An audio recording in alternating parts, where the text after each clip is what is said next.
The Liberal Party is hoping that Carney's resume and background can help calm voter concerns about their managing of the economy. Carney was Bank of Canada governor during the 2008 financial crisis. He was also Bank of England governor during Brexit and had to manage a lot of the economic fallout that came from the United Kingdom's exit from the European Union. One of the biggest questions facing Carney is how he's going to differentiate himself from his predecessor, Justin Trudeau. Now, Trudeau announced his resignation earlier this year on January 6th, 2025, and Carney has already started to walk back on some of the policies that Trudeau was most unpopularly associated with.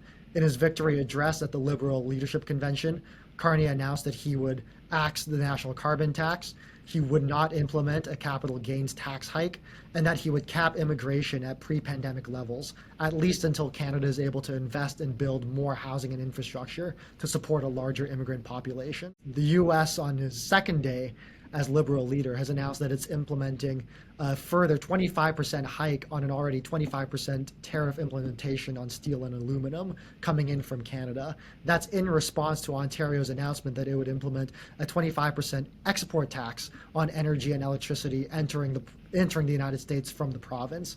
Ontario mainly provides energy to northern states, namely Minnesota, Michigan, and New York. Carney will assume the office of Prime Minister after a brief transition period between Trudeau's tenure and his tenure.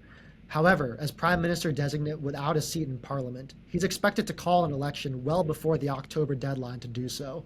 With a 37 to 51 day period for an election to take place, there's no guarantee that Carney will emerge victorious with a Liberal win in the upcoming election. In fact, polls are nearly tied right now between his party and the Conservative Party led by Pierre Poilievre.